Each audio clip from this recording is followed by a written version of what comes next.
Hey everybody, this is Greg from East West Draftcast, coming to you with another A4 Innistrad draft, and we are very lucky. We have opened an Olivia Voldaren. I'm going to highlight that.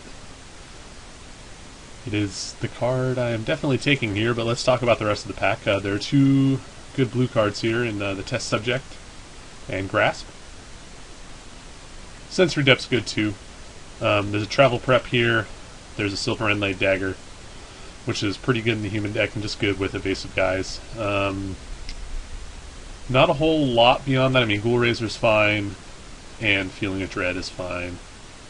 But we're probably not going to get anything great out of this pack. We might wheel, we'll probably wheel like Bump, Furor, or Bitterheart Witch. So that's something to keep in mind, like if we see a, like if we want to get onto like a red-black aggro plan with one of these two cards, or if we see like, I don't know, if for some reason someone passes us a Curse of Death's Hold. So, but we're going to take the Olivia here. And next up, we have not a whole lot in red or black. I mean, Walking Corpse is a fine dude. Vampiric Fury is good if you get the, excuse me, if you get the vampires to go with it, which, I mean, we have one of. I think Torch is probably just the safest pick here. It is a removal spell. I mean, pretty sure this will come back on the wheel. I don't think we'll see the Walking Corpse come back, but at the same time, I think we're going to have plenty of opportunity if we're playing red and black to pick up 2-drops. So I'm just going to take the removal spell. And we're not passing anything great here. We're passing a Smite and an Armored Scab to keep in mind, but otherwise, I guess there's a Lumber Knot and a Thraben Sentry, but I don't know. Nothing I'm terribly afraid of. Okay. Excuse me. Here the pick probably comes down to Harvest Pyre, Kessig Wolf, or Disciple. I think Disciple's out. It's just not as good as these two red cards. There's also a Stitch Drake here, which is pretty good, and a couple or a few decent white cards. I think the pick comes down to Pyre versus Wolf for us, and I don't really know which one of these cards I like more. I mean, removal is always good, but having just an aggressive dude doesn't seem like a bad thing for us. That said, you know, if we're black-red, we're going to have a lot of opportunity to pick up removal, I think, so I'm going to take the Wolf here. I mean, this is fine. It's a good card, the Pyre is, but it's not always the best. Ooh, wee. Okay. Got some choices to make now. Of the red cards, we can pretty easily throw out Night Revelers and Furor, but we definitely need to think about the Ironsmith and the Rage Thrower and the Geistcatcher's Rig. The Ironsmith is good, and it kind of fits the aggressive plan better than these other two cards. Well, maybe not better than Rage Thrower, but these are both just so good, even though they cost 6 mana. I think we're going to be taking one of these, the Rig or the Thrower.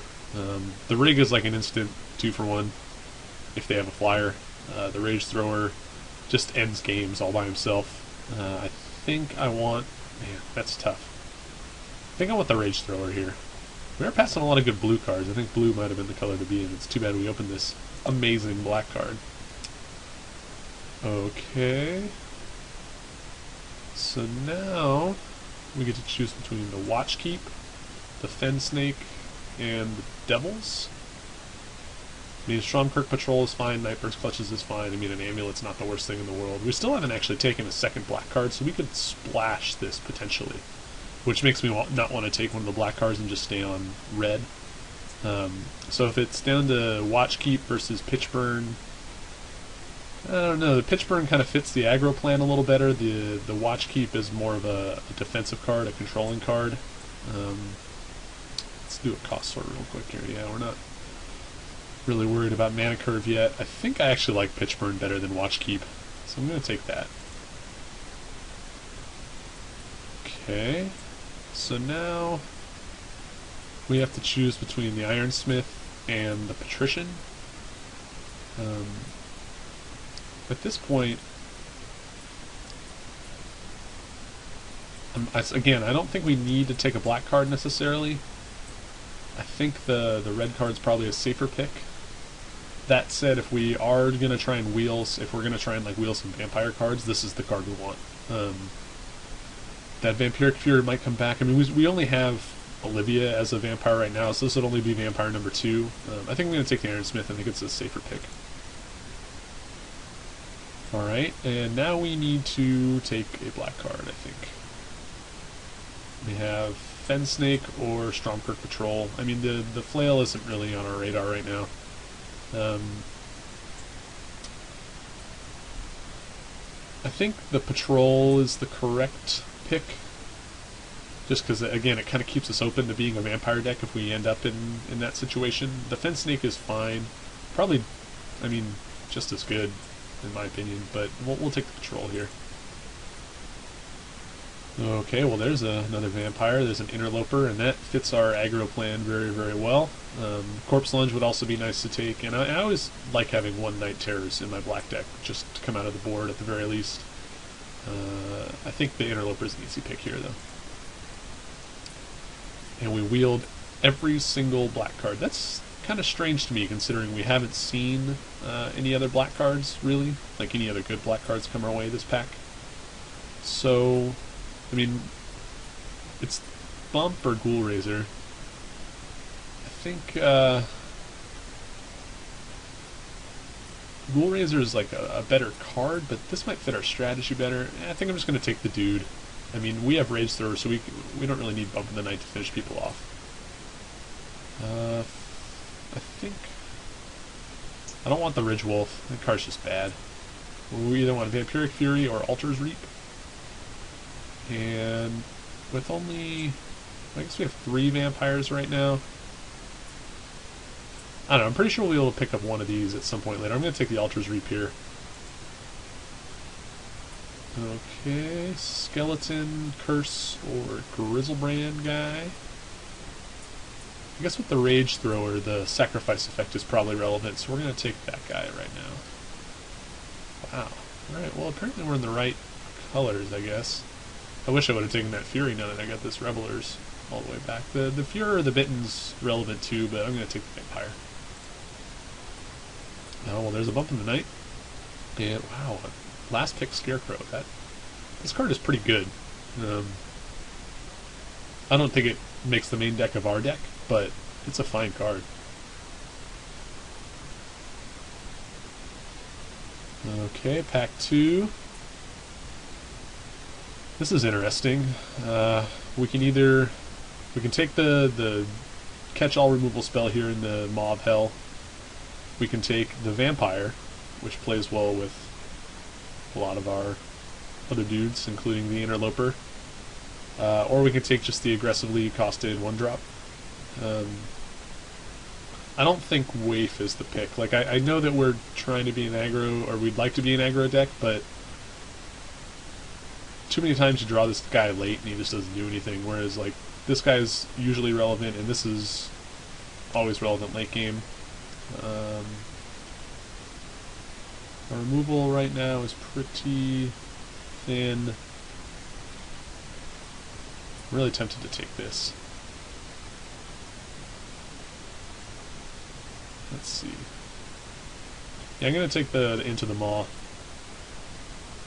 And then, yeah, I don't think we'll wheel either of these other red cards, but it's a possibility. Alright, should have taken the, whatchamacallit? The Ricochet, but I think here the pick is Juggernaut. It fits this spot on our curve at 4, and it's just an awesome dude. Passing a Wolf Run, which is kind of a bummer. Passing some decent green cards. Although considering how we tabled this Ghoul Raiser last pack, we might get, like, we'll probably get Bump in the Night back. Alright, lots of good cards for us here. There's a Victim of Night, there's a Deadweight, there's an Ashmouth Hound, and a Diregraph Ghoul. I think the Deadweight is the best card. I already regret this Into the Maw Hell pick. That was probably a bad call. Probably should have just taken one of the dudes. But, oh well. Lots of good green here too, with Gutter Grime villagers and travel prep. Oh well, let's take the dead weight. Okay, now the pick comes down to cultist. And I think that's it. It doesn't really come down to that versus anything. That's the only card we really want. We already have a Night Revelers and 2 other 5-drops. The Cultist plays well with our Rage Thrower. We're going to need to pick up some more dudes to make this guy really good. That said, it's clearly not the best card in the pack with Departure and Chapelgeist, but we're going to take it. It fits our deck. Ooh, speaking of getting more dudes, Moan of the Unhallowed, yes please.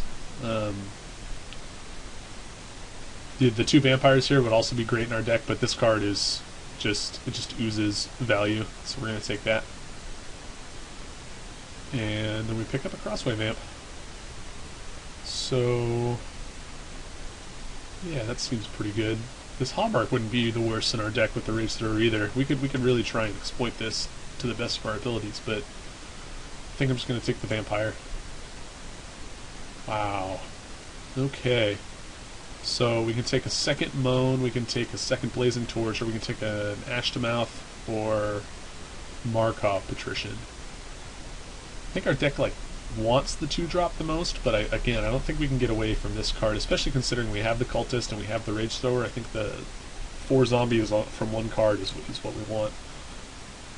I think our deck is not especially aggressive anymore, considering what we've drawn here, so I'm going to take the Moan. Of course, as soon as I say that, we get a Neonate. We'll gladly scoop that up. I mean, Grimace is fine. I gladly played that in my last red-black deck, but I think we're just going to take dudes. And we did, in fact, wheel the Rakeshare. What a bonus. Okay, this deck is coming together. I apologize to all my viewers who keep watching me draft vampire decks. So this is tough. I don't know if I want the Clutches or the Bump in the Night. I have 1 Bump in the Night. The only thing better than 1 Bump in the Night is 2 Bump in the Nights. That said, now that I have a Neonate in my pool, I'm tempted to take this guy. Especially with the Rakeshare and other vampire shenanigans. I'm gonna take the Clutches. Wow, Gutter Grime came back. This card is really good. I don't think I'm going to let that go. I might even splash for that. I mean, my mana would be pretty bad, actually.